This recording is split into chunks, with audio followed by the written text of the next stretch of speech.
Сәлем достар, менің арнама қош келдіңіздер. Бүгін сіздермен бірге бір қамырдан, яғни бір тестадан 3 түрлі пирог жасайтын боламыз.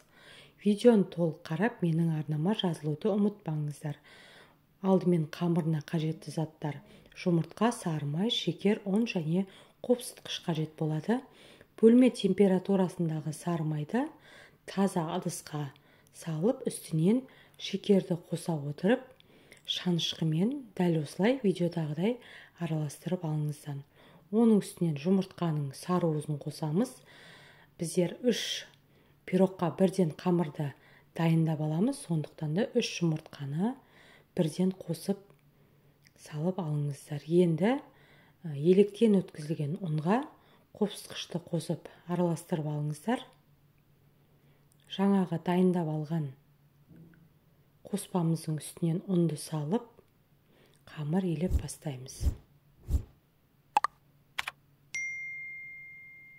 Видеоға қажетті заттардың құрамы мен мөлшерін видеоның астына, яғни описание бөліміне жазып қалдырамын. Сол жерден қарап азайтып немесе көбейтіп жазсаңыздар болады. Жаңағы елеп жатқан қамырдың үстіне жұмыртқаның сарыуызын қосып, тағы да қамырымызды қолымызбен елеп аламыз. Міне біздің қамырымыз дайын. Енді осыны 3-ке теңдей етіп бөліп дайындап алыңыздар. Және де тоңазытқышқа 30 минутқа салып алсаңыздар тіптен жақсы.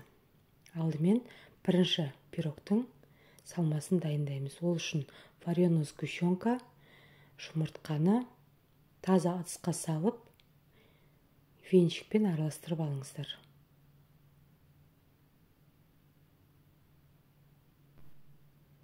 Толықтай араластырып алдық. Оның үстінен кез келген пайыздық қаймақты саламыз да, тағы да бір араластырып алыңыздар.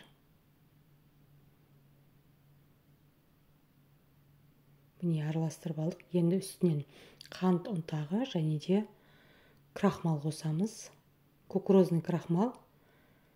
Оны да араластырамыз. Міне біздің салмамыз осымен дайын. Енді пергамент қағаз төселген формамызға жаңағы тоңазытқыштағы шыққан қамырды жайлап дайындап алыңыздар. Қолыңызбен немесе оқтаумен жайып төсеп шықсаңыздар болады. Шеттерін тегістеп, пышақпен кесіп тастасаңыздар болады. Дайын салманы үстінен құйып, қызып тұрған пеште толықтай пісіріп алыңыздар. Міне бұл біздің алғашқы пирогымыз. Піскеннен кейін толық суытып, 2-3 сағат тоңазытқышқа салып дайындап алыңыздар. Енді екінші пирогымызды дайындаймыз, яғни сметаник пирогы. Дәл осылай жайып алсаңыздар оңайырақ болады. Екінші пирогты енді формамызға, яғни қалыпқа салып, жаңағыдай шеттерін алып тастап, бір тегіс етіп төсеп алыңыздар. Міне бұл біздің екінші пирог. Енді салмасына 3 жұмыртқа, шекерді венчикпен араластырып алыңыздар. Және де кез келген пайыздық қаймақ жарайды. Қаймақты да салып араластырамыз.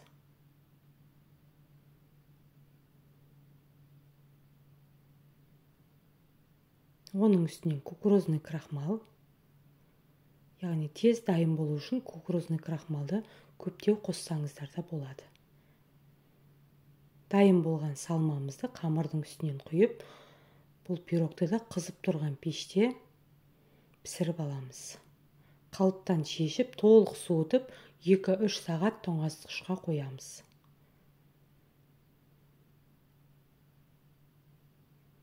Үшінші пирогты да дәл осылай қалыпқа салып пісіріп аламыз. Және де оны толықтай суыған соң үстінен вареная сгущенканы жағып шығамыз.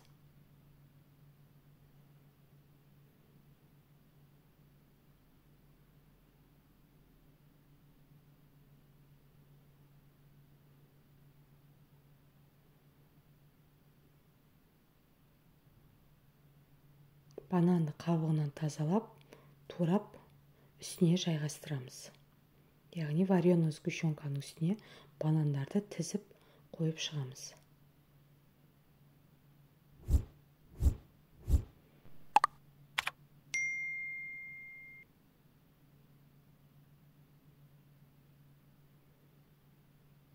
Бананның барлығын қойып шықтық. Енді бетіне кремін дайындайтын боламыз.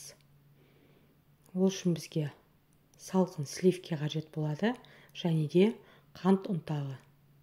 Екеуін таза ыдысқа салып, миксерлеп аламыз.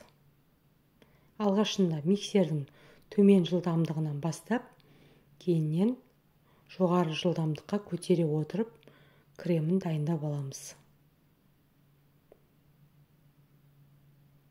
Міне біздің креміміз дайын.